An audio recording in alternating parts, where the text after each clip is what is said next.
I'm about to show you something in the video game The Last of Us that I am 100% certain you have never noticed before. Immediately, he starts with the hook, right? You've never noticed it before. If you're so used to a topic and somebody says, I bet you've never noticed this, that's going to get your attention regardless.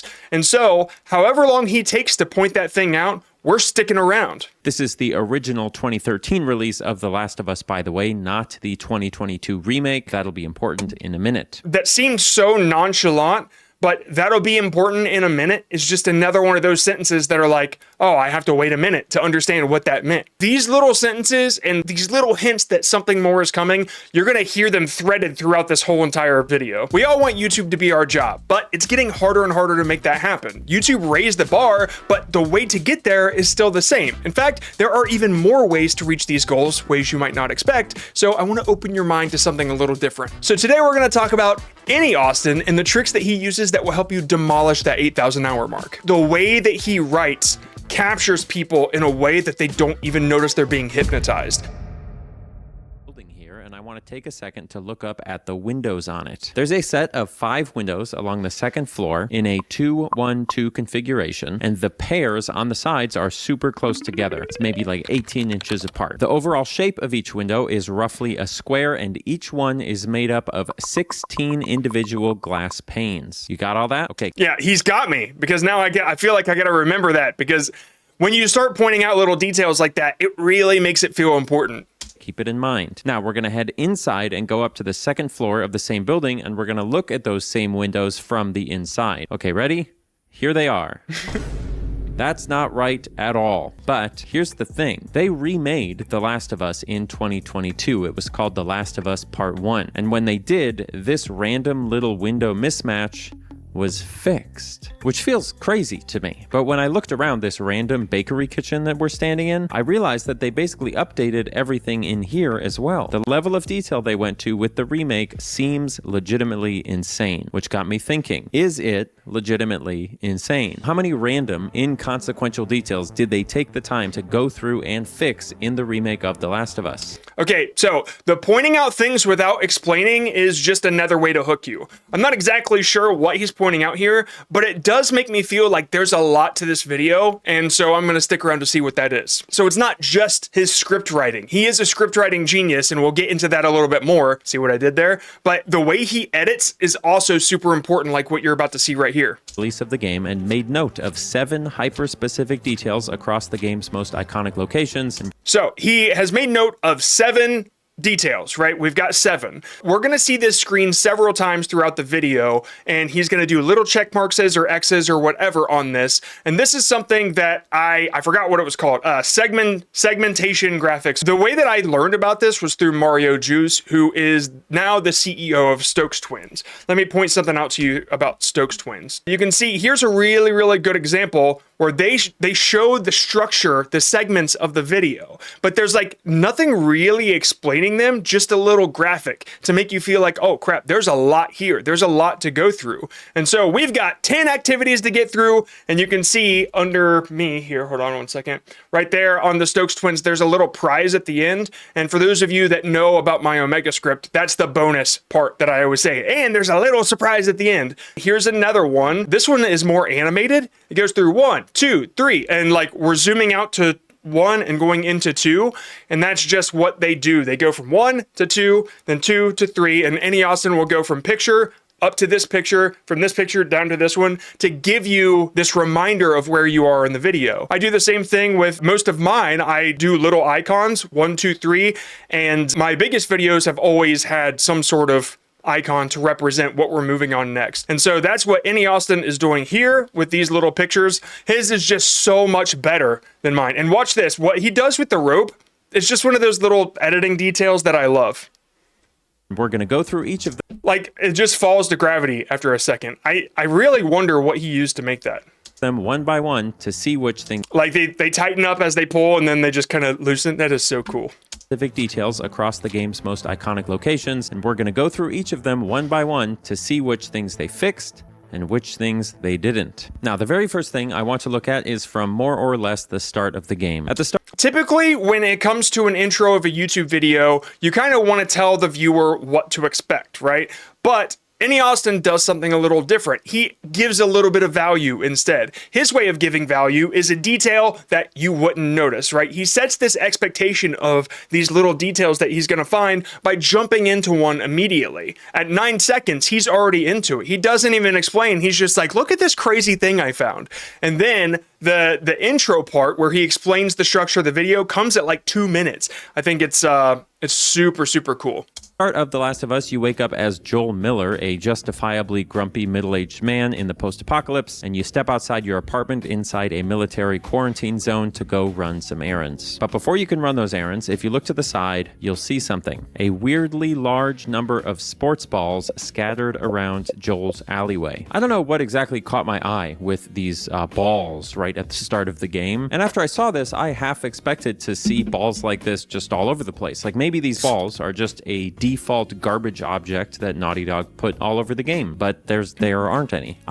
So, something that he's doing here, it's not obvious because it's value that he's offering, which is his opinion, his insight on the topic. But when you write a script, you might feel the need to, okay, here's the before, here's the after. But what he does is he gives you the before and then he talks about it and he elaborates on the situation. Like I don't know what caught my attention about these balls, but I'm super interested, blah, blah, blah, blah. And then eventually he's going to tell you what happened. But when you just put the before and after right next to each other, then you're not building tension. You're not building up that question. And that's what he does so flawlessly. Find any other instance in the entire first chapter of the game where they had these balls, which means that, as far as we can tell, someone is hoarding them all inside this little alleyway outside of Joel's apartment. So, what did they do with the sports balls in the remake? Did they get rid of them? This is it's so genius, and it doesn't seem like it's genius. What did they do with this? Did they get rid of them in the remake? He is restating the entire purpose of the video. And every single time it comes to the question, he restates the purpose of the video. Honestly, I think he probably didn't do that on purpose, but it is so important to do that. And you'll see somebody like Mr. Beast restate the purpose of the video every time they get through a task. It's like, is this going to make them the $1 million or are they going to fail like that person? People need to be reminded why they're watching. It's getting boring. Didn't fucking leave. Find out. So I came out of Joel's apartment at the start of the mission, and I immediately turned left to look on the couch, and you're not going to believe this. They took them out. They took out all of the sports balls. But maybe even funnier is that they did actually leave one. There's a single soccer football in the corner here, so they technically kept the spirit of the original location intact, but they changed it from this strange little subconscious footnote into something. Sorry, I have to stop and talk about the guy that just got banned. I mean, I saw some like issues coming through, but it's getting boring. Sorry, dude. Like, the mods don't fuck around. I'm not forcing you to be here. I'm sorry. I'm sorry that you picked me to watch. Absolutely incredible. Makes me really excited for everything else we're going to look at. It makes me really excited for the rest of the stuff we're going to look at, right? That is a hook. It's a hook. Doesn't seem like it, but it is, because it kind of clues you into, oh yeah, there's like a lot more coming. This makes me really excited for everything else we're going to look at. So Naughty Dog clearly took a lot of time and care with what they changed in the remake, but we are just getting started. We're just getting started. Another one. Oh, we are? I thought we were close to the end. Some people might think, but no. Some pretty insane things we're going to be checking later on. Okay, that was good. Pretty insane things we're going to be checking later on. I find myself saying stuff like that, like this is just the start. It's about to get nuts. Like those type of things, man, people, they stick around for it. Place I want to look in the game is in the third chapter called The Outskirts, where Joel and Ellie and Tess are traveling through. Again, this is the segmentation graphic. So we know what we just did. Now we know what we're about to do. Through downtown Boston to try and reach the Fireflies when they stumble across this building. This building is a real building in Boston called the Old State House, and it's a really, really old building that has a museum inside of it. But what we're concerned about is the outside, because there's something wrong here. Here is what. So, he didn't say immediately, what we want to look at is this specific thing. No, he said, what we want to look at is outside, there's something wrong here. I'm trying to like drill it into your mind that there are ways to build anticipation towards the detail instead of revealing the detail immediately.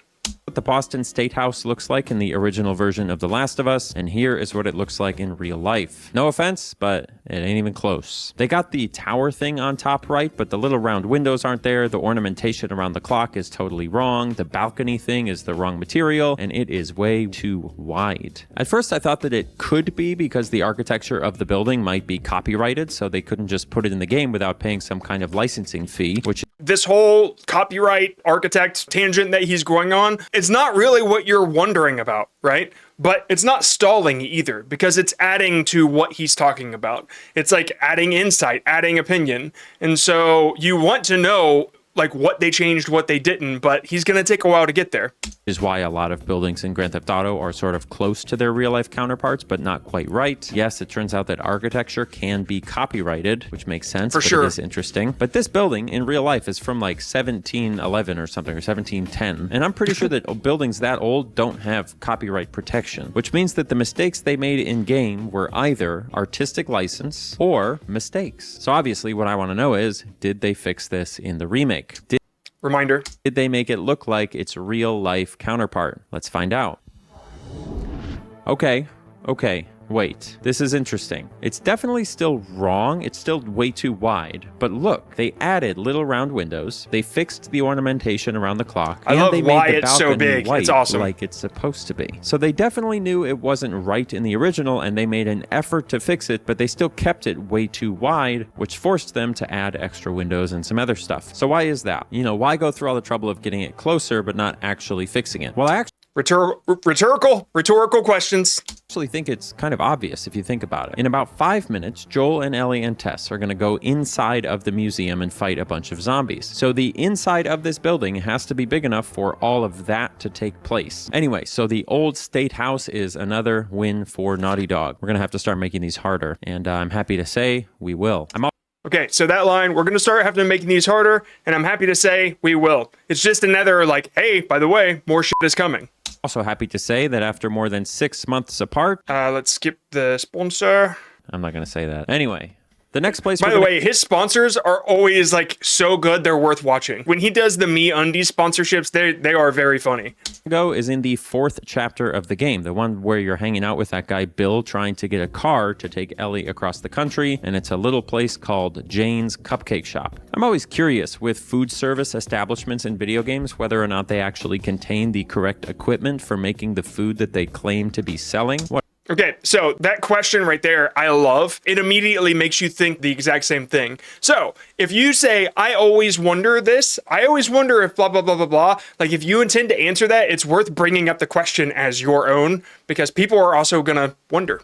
What a sentence that was. Holy cow. This is my job, by the way. Inside Jane's Cupcake Shop, you do find some cupcake-related equipment, but you also find 2 small details here that don't fit at all. Ketchup and hot sauce available as condiments, which is disgusting in a cupcake shop. The menu board on the wall says that they don't just sell baked goods like cupcakes. They sell ice cream. There is nothing in this building that could support the making or selling of ice cream. No ice cream machines, no refrigerated display cases for ice cream. Is pistachio, isn't that a nut? It doesn't connect to me as a dessert. I don't know. If Naughty Dog is going to take the time to redo that whole bakery that we went through at the beginning of the video, surely they fixed this one up too, right? Let's find out. Starting in the back room here, the very first thing that caught my eye was this. Okay, if you have repeatable segments throughout a video, he goes through and then he's like, all right, now we're going to analyze. And every time you do that repeated segment, always use the same music. He always does. It kind of sounds like Lady Gaga, ma, ma, ma, ma, like that one song. I can't remember what it's called. Poker Face. It always sounds like Poker Face as soon as we jump into this. It's not, but I think it's called a refrain. When you keep the same type of music theme throughout the segments, it really builds this familiarity. And it's the same reason that people fall in love with the music for Ryan Trahan, because it always kind of starts the same. All of the points of conflict have the same music. Like it's great. Great editing tip. Here in the corner. This is a refrigerator. They did it. They actually added a refrigerator, which you could. It's nut cream. How's it good though? Like, do they just pack a bunch of sugar? I know about pistachio chocolate, but like nuts and chocolate makes sense to me.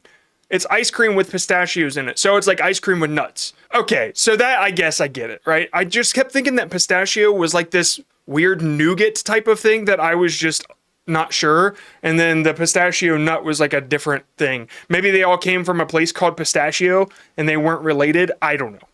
Could put ice cream in. And on top of that, they even added a walk-in cooler, which is even more appropriate for a place that makes and sells ice cream. But the irony here is that in the remake, this place no longer makes and sells ice cream. Dude, Any Austin is the epitome of just insight. These little observations, I hope we can all do this with these types of things. Like really diving deep into a subject that nobody else is willing to do, to find these little things. It's such good second screen material that I really think it's the future of YouTube. When we're all just trying to get to the 8,000 hour mark, your own observations, your own insights, people want that. They don't want something that AI just shit out for you. They want something like, hey, wait, this place can't sell ice cream. Like, who does that? An artist, a creator, they do that. And they're the ones that make money on YouTube. All of the stuff that they had listed for sale in the original game has been reduced to just cupcake flavors. In my opinion, that is another successful update from Naughty Dog. We still haven't defeated them, but we will, I think. We'll get them on at least one He didn't give it away. We will or we won't, right? of these for sure. Probably the very last one. The fifth detail that we're gonna... Like, it just the way that he words it's so organic, nonchalant, natural. It doesn't really seem like he's trying to bait you to keep you watching, but he absolutely is. Gonna look at, and honestly, it's got to be on purpose, right? I try to do this and make it seem natural, but he's on another level, man. Is in one of my favorite types of details in video games, and it's something that a lot of games end up doing on accident that I think really contribute to why video game... You might think that it's not on purpose, but just know these things are planned ahead. So he knows the answer already. He performs it as if he's finding out along the way, but no, it's all prepared. Otherwise, he wouldn't have all that research and shit ready. So yeah, he is that smart. Atmospheres are so great, and it is in a hotel in Pittsburgh. Again, segmentation graphics, like we know, we've gone through 3, now we have 4 more to go. But even here, if we look close enough, we can find some very subtle and funny places where things don't make sense in a way that only a video game could get away with. Dude, that one got me curious. Like, okay, funny? Let's see. Look at is back here. There's a hotel room here that you have to hop in from the outside, and if you look around in that hotel room, there are some oddities, to say the least. For some reason, this hotel room ended up with like 5 mattresses in here that they're using to barricade the door, which is just weird. But maybe even weirder is just how huge the layout of this room is. If we take it at face value and assume that the extra mattresses don't actually belong here, the layout would be something like this, with the bed and the side tables here, the dressers here, and then the TV all the way on the other side of the room. Like, why? Just awesome. Chef's kiss. Like, why do this, right? Why go the extra mile? But like, this is why people love him. It's why as soon as he posts, it gets millions of views. Like, just these little things to make your content better. 8,000 hours my ass. Then you climb on top of this pile of trash and you get up onto the next floor and into another hotel room. And if you look closely at this one, you'll notice that there just isn't a door. Okay, so as an example, Any Austin style, what could you have done there to not get to the detail, but to build to the detail instead? So you climb the mattress and you come up and you look around, you're gonna notice something that just isn't quite right. I didn't notice it when I first looked, but then after about 20 minutes, I realized there's no door. He immediately went to the detail. He doesn't really need to build it up, but just as an example, that's how you build to the detail instead of immediately giving it away. So all they would need to do in the remake is to add a door to the wall, and this will be fixed. But did they do it? Let's find out. I didn't realize this until just now, but he always leads with that line. Did they do it? Let's find out. And I think that repetition, you're going to start to feel the same way that the music does. And so if I'm right, the music should start now. That kind of sounds like Lady Gaga's Poker Face. In the bottom room, everything stayed more or less the same. It's still weirdly it's back there. It's faint, but it's there. Bum, bum, bum, bum, bum, bum, bum, bum. Oversized, still barricaded with an unreasonable amount of mattresses. No changes there. But on the second floor with the missing door, which is really what we're curious about, guess what? There is No change. It is all exactly the same. The goal here was just to make you feel like you were weaving through a decaying hotel. And as my high school economics teacher used to say, there are many ways to skin a cat, and none of them involve perfectly realistic hotel rooms. Either way, the effect is the same, and it works. But they still didn't fix it, so for the purposes of our dumb YouTube video, Naughty Dog finally gets caught with a mistake. Nice. It's 3 points to 1, but that's all right. The next thing I want to look at is going to... Okay, seems nonchalant, but he just let us know where he was, right? 3 points to 1. It's such a natural reminder. It seemed like it was a part of a conversation, but there is a specific purpose.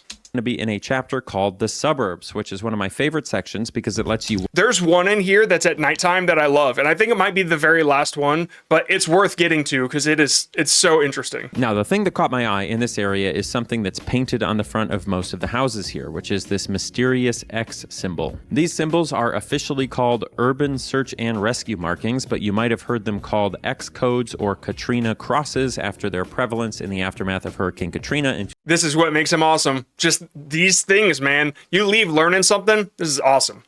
For me, this was also a point, break the pattern from good, bad, so you don't know for sure. Yeah, if the next one's good or not. To make it more of a competition in this one, I think was really, really smart. 2005, and they are used by disaster relief agencies to communicate information about... Because that comment was so good, you're definitely going to be in the video. Camp Persky, that is a really good point.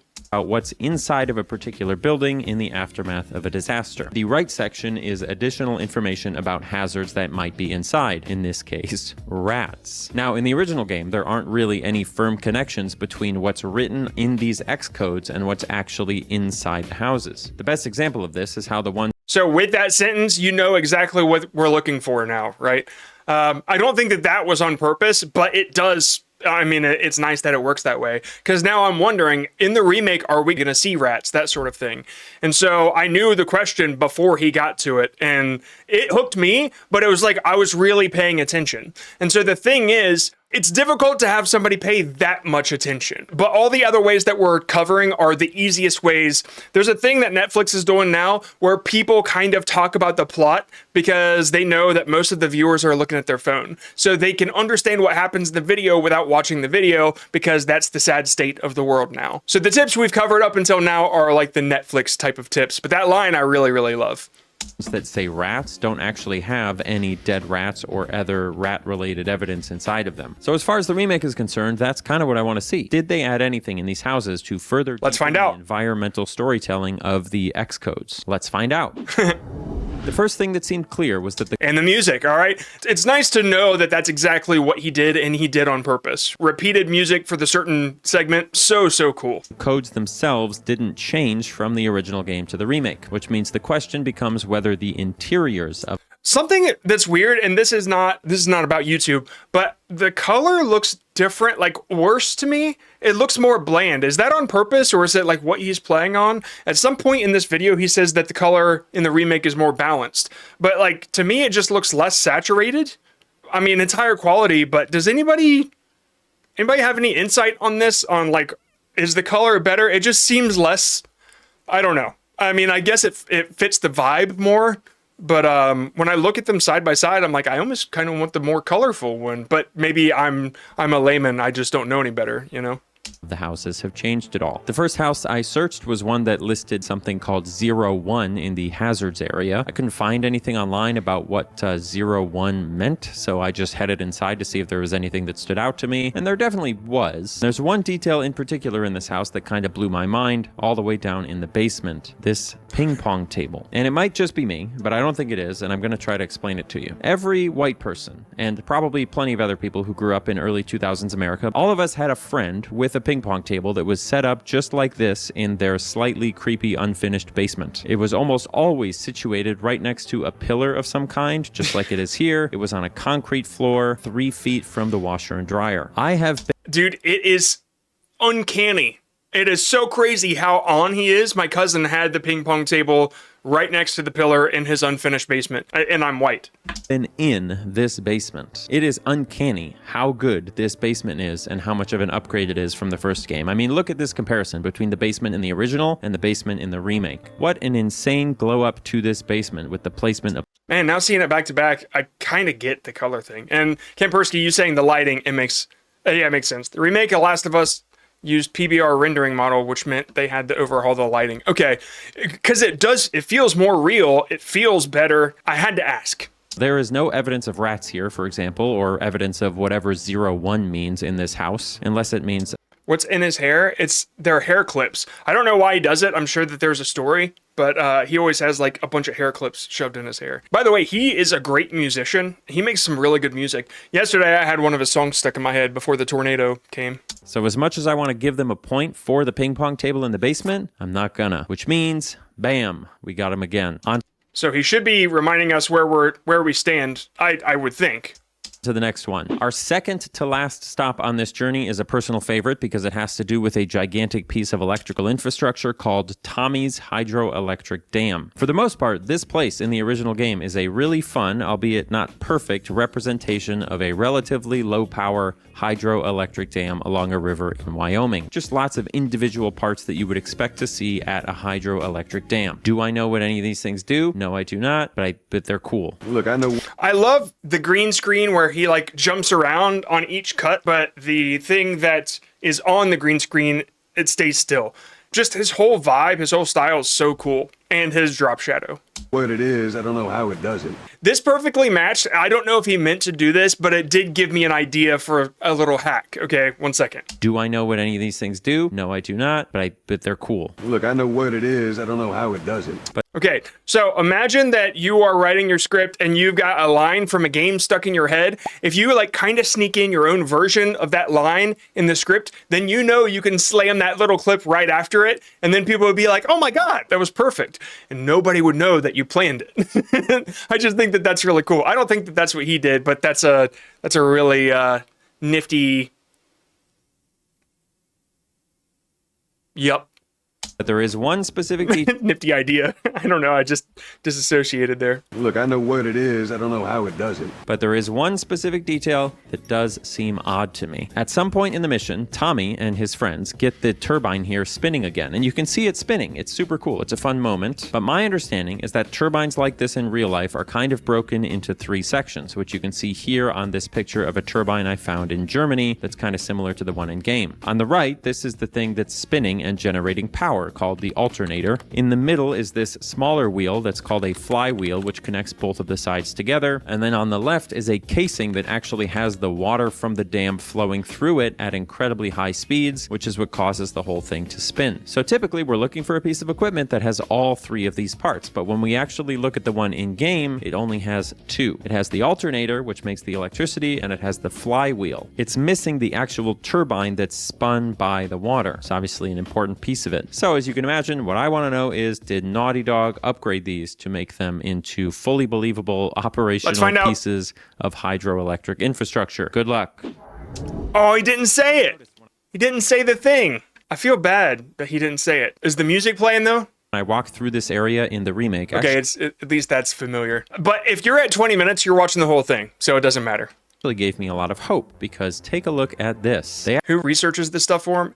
He must have a giant team. No, I think he does it. He doesn't put out a whole lot. Like, it takes a while to do this stuff, right? I honestly don't think that he has anybody on his team. I think he's just one of those savants. What is his output? I think it's like once every couple weeks, which makes sense. Yeah, 4 weeks, 1 month, 1 month, 2 months. But when it says 1 month, it's like it could be 6 weeks, 7 weeks, it doesn't matter. So yeah, I think that he does it all himself. He's just very, very good. His output doesn't need to be high when you're getting millions of views per long form. I mean, that's paying his rent. He's probably pulling in a lot from sponsors too. So it's not just It's not just the YouTube money. They actually updated the water intake blades on top to not only be much more detailed, but they also added a specific piece of signage stating clearly that this is a water intake system, which clearly demonstrates some level of knowledge of how this dam is meant to function, which makes me optimistic. But if we come around to the backside where we might expect to see that additional axle spinning, that additional piece of equipment, there isn't anything, which means that unless I'm totally misunderstanding how a turbine like this functions, unfortunately, they were not updated to become insanely accurate representations of a hyper-specific piece of electrical infrastructure. So now that they're tied, it makes me wonder, if I were writing this script and I found 4 bad ones and 3 good ones, I would make sure that there was a tie. So the end one, people had to stay to see if he won or not, right? Like, that's the smartest play for this. And so I don't have any proof of this, but knowing how smart he is, I guarantee that when he did the research, it was kind of a mixed bag. And he's like, all right, I'm going to position this to where we tie right before the end, where people have to stay for the last one. That nobody would notice except for us. Oh well, that's a third strike. Okay. It all comes down to this. I didn't plan this, by the way. That I didn't plan for it to be tied, okay? But this last place is the tiebreaker. He's too smart for me to believe him. You know what I mean? So it all comes down to this very final one that I want. But he's also too authentic to lie. And so that's, I don't know. Want to look at. And unfortunately for Naughty Dog, it is probably the most obscure and complicated one. Sorry, guys. This one's really, really good. In the final real mission of the game, there's a part towards the beginning of the mission where you can go outside. And I noticed that when I looked up at the sky, I wasn't actually able to recognize any of the familiar Northern Hemisphere constellations that I do in real life. And so I used the Last of Us wiki to figure out exactly when and where this mission takes place, which seems to be the night of April 28th, 2034 in Salt Lake City, Utah. And then I looked up what the sky is actually going to look like on that night in that place, which I have a picture of here from Stellarium. Now, in the game, you can see the mountains in the distance from the roof of the hospital, and those mountains are on the east or southeast side of Salt Lake City in real life. So let's say you've got 4 things that you want to talk about in your video, but there's one that's like significantly better and more interesting. There's more value, there's more education, there's like, it's awesome, right? You can't wait to talk about it. Put it first. Make it the first one, because odds are people will leave unless you do that, right? Especially if you're new. Always put the best insight first. He can do whatever the fuck he wants, and I'm glad he saved this one to last, because it leaves you with a holy shit, this guy did this. Looking at roughly the northeast to southeast quadrant of the sky. And as you can see, there really aren't any shared constellations or objects between the real sky in April 2034 and the sky in the game. Now, the only thing here is technically we don't know exactly what hour of the night the game takes place, but we're not done yet. So Stellarium is this app on your phone that you can like point at the sky and figure out where the stars are. And there's like, you can download a lot of details just like he talked about. So imagine that he had this video and he approached Stellarium and said, hey, this is a perfect moment to maybe work out a collaboration. He emails them, he lets them know my audience is always interested in stuff like this. If he has like a couple comments or whatever that love this, or maybe he put out a poll and tested the waters, then he could go to the partnership management at Stellarium and say, hey, this would be a perfect time to collab. And so this is a way for a creator, like imagine your next video, you have a little spot that kind of mentions a product or would be great at mentioning a product. Don't rush the video out, contact them and see if there's a deal to be worked out. I'm trying to get everybody into the mindset of AdSense isn't the only way. AdSense isn't the only way to be a YouTuber as your job. And so it is a way. So many opportunities out there. There are so many. So just like kind of open your mind a little bit. Think about that. Because later on in the mission, you can hop out onto another balcony and you can see the moon. Since the mountains are over here, we can guess that the moon is roughly directly south of us, which means that using Stellarium, we can probably guess that it's about 11:33 p.m. It would have been so perfect for them to jump in on this, right? It actually gives us something new to nitpick, because in the game, the moon is full, but in real life, on that exact date, at that exact time, the moon is going to be a waxing gibbous. So what we want to know is, did they get the stars fixed in the remake, and did they update the moon phase? And frankly, I will give them the point if they did either of those things. So let's find out. The vibe of the hospital here in the remake has definitely gotten a marginal upgrade, with some really nice subtle background details being added, including, kind of like earlier, adding more fire alarms to ensure that it's up to code. Really funny to me. No sound effect, no zoom in. Yeah, that's not what, he doesn't need that. I feel like it would cheapen it. And honestly, he's second screen content. And so if I'm constantly hearing phew, phew, ding, blah, phew, like it's not second screen content to me anymore. What I'm making right now, I feel like is okay second screen content, but the single videos that I do that are like 4 minutes, because I'm just trying to get details at you as fast as possible, I feel like it's not second screen content. So you kind of have to meet people where they are. To jump out onto the balcony, I immediately saw... Okay, let me back it up because this is the moment that you guys want. Definitely gotten a marginal upgrade, with some really nice subtle background details being added, including, kind of like earlier, adding more fire alarms to ensure that it's up to code. Really funny to me that they did that in so many of these missions. But when I turned the corner to jump out onto the balcony, I immediately saw something that didn't make sense. Okay, did you hear it? He didn't immediately tell you what it was. He said, I saw something that didn't make sense. Not, I saw the sky and it was blah. He built it up. He builds up the detail before he reveals it. It was raining, and when I got outside to look up at the sky and see what they had done with that beautiful... This is storytelling at its finest, right? You build tension. You don't immediately release it. Still starry night skybox, they had massacred it. It has been completely replaced with weirdly bright overcast skies, bringing with them moody rain to help match the emotional climax of the game. And if we go out onto the other balcony where we saw the moon, it's all the same. All we get is a weird bright patch of sky. Like, you guys tell me. Yeah, you did. I saw you say it. I didn't want to ruin it. You tell me. I personally like the clear sky better. It felt like there was a dichotomy between the chaos and then the silence above. You know what I mean? Like the solitude of a clear night sky and then the hell on earth. I don't know. I liked it.